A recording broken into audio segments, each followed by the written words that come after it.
Hi folks, it's day 85 today.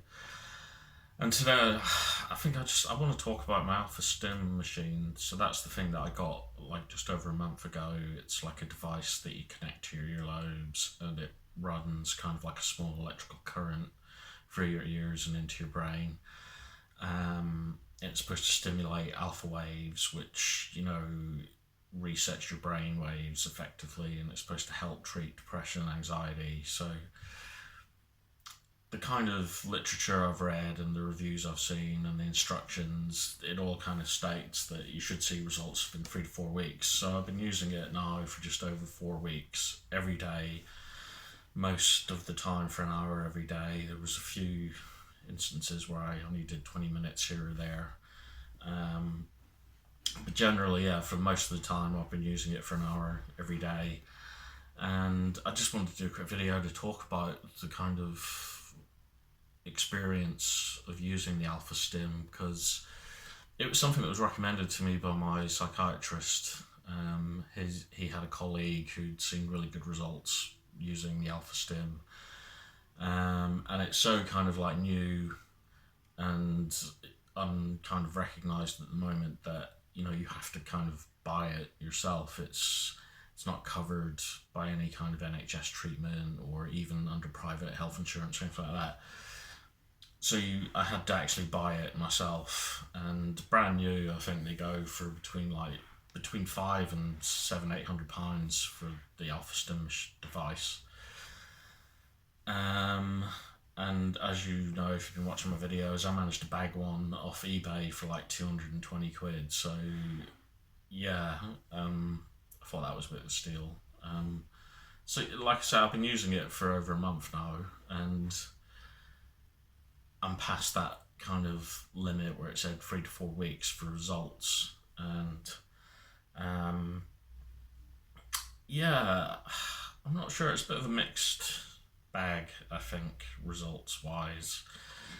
I think there's definitely some improvements in my mood and in the way that I deal with my anxiety and things like that. So my anxiety levels, while they have been kind of really up and down as usual and high, and my depression, my low mood has been the same, kind of up and down and all over the place, I'm noticing small differences in my behaviour. So I'm better able to kind of get up and to do things every day, whereas when you're in kind of like a deep depression or you're feeling mega anxious, you don't want to do anything. You literally just want to curl up in bed and just turn off the world and don't want to get involved in anything or be around anyone. And I've noticed that even though I feel kind of like that sometimes, it's not stopping me from getting up and doing things, even if I don't need to do anything, getting up, getting out, and I don't know, maybe I'm going to say it's the Alpha-Stim's influence. Maybe it is helping me, I believe that it probably is doing something.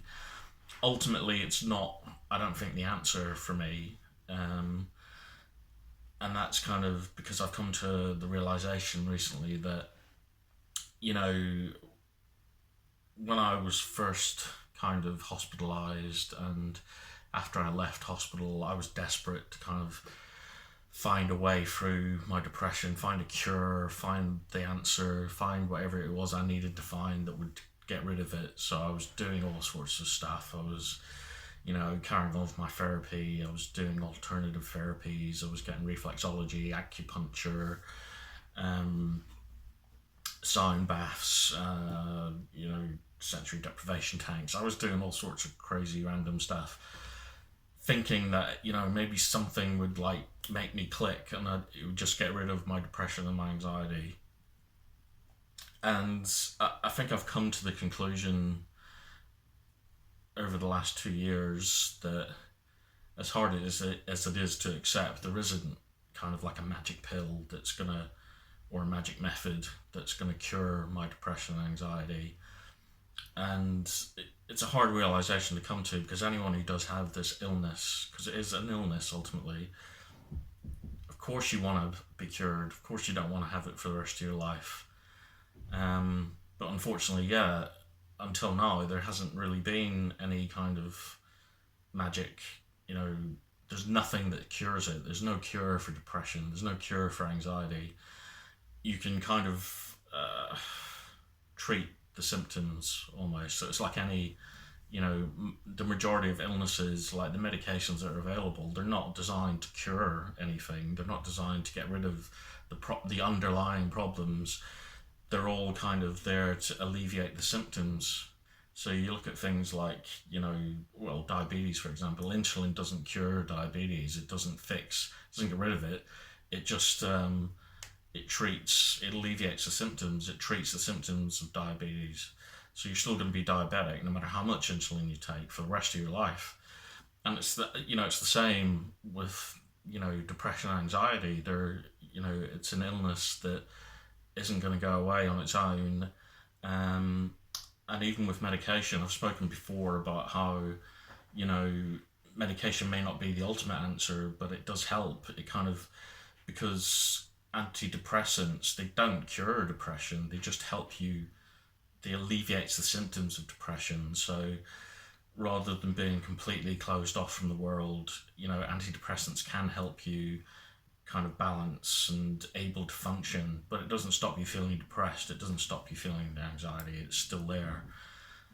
And yeah, I mean, the closest I think we're going to get to, and I've spoken about this previously, is the psychedelic medications that are being developed at the moment. So we're looking at things like psilocybin, ayahuasca, DMT.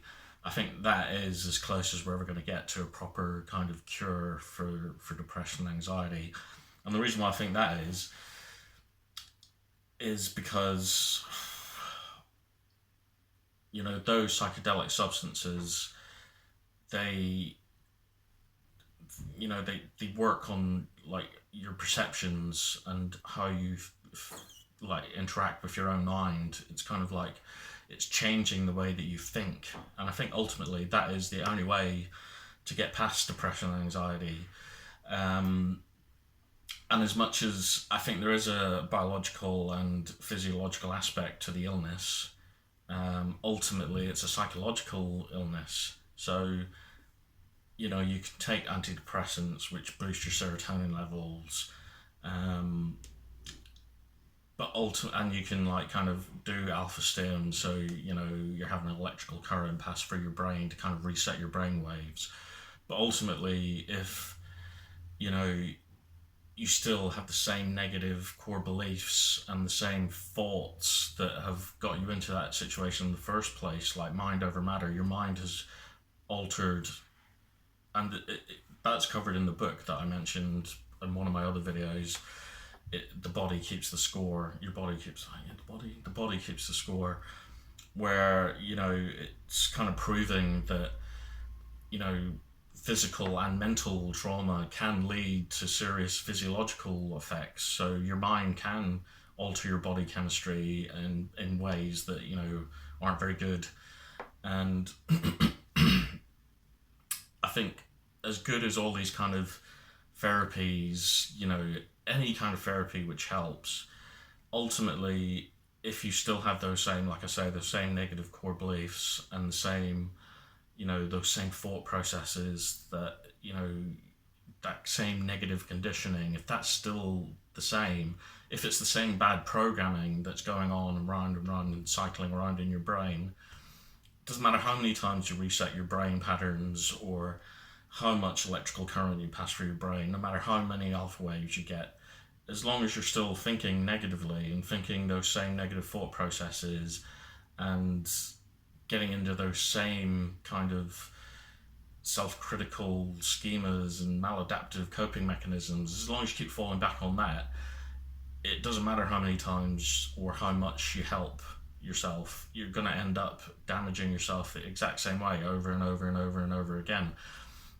So I think as much as I was looking for this magic bullet, that was going to cure me, hoping that antidepressants or alternative therapies or, ECT or a mild version of ECT, which is what an Alpha-Stim is, or, it's none of it's going to work ultimately. they'll all help alleviate my symptoms. But if I carry on, with the same bad programming that I've put in, that I've lived my life by, that's ultimately led me to be depressed and anxious. If I can't change that at the very root and at the very core, then I'm just going to be stuck in this cycle over and over and over again. It doesn't matter how much I try and help myself. It doesn't matter how much I do externally to try and fix myself. It's ultimately, I've got to change, like fundamentally, I've got to change the way that I think, the way that I interact with myself, the way that I view myself, the way that I talk to myself. I've got to change all of that. That's what's got to change. And that's where I struggle. And because I struggle with that, that's why I'm looking for these external kind of answers which aren't there. They're going to help, and they're going to kind of mitigate the symptoms. They're going to make me feel better or more able to deal with, life. But at the end of the day, if I can't kind of change me at a very kind of basic level, I'm doomed to kind of repeat this same pattern. I'm doomed to kind of be a slave to this illness for the rest of my life. And yeah. So, what was I saying? Yeah, I was talking about the Alpha-Stim. So I started off with the Alpha-Stim, but that's kind of my general overview that I have. And I've come to that conclusion over the last, year, 2 years. Slowly, I've come to the realization that as much as I want some external force to just wipe away the depression and the anxiety, it won't, and as much as, those external things can help, they're ultimately not the answer, I've got to change something inside of myself. So yeah, and it makes sense, because how can an external thing like a microelectrical current, how can that alter the way I think? How can that alter the way that I view myself and the world around me? How can that change, things that you can't touch and you can't understand, at a physical level, like thought processes, the way we view ourselves, our own perceptions. Those are really they're still mysterious concepts. We don't really understand why we are the way that we are, why we think the way that we do. The brain's a very mysterious organ, I think. We barely scratch the surface of how it works and why it does the things that it does, and why it seems that it's so easily corruptible by our own kind of negative thinking. So yeah, when you think about it logically like that, the way we think, how can we alter the way that we think by, passing microcurrent through my earlobes? How is that going to change the way I fundamentally see myself and the world? And the same with everything else.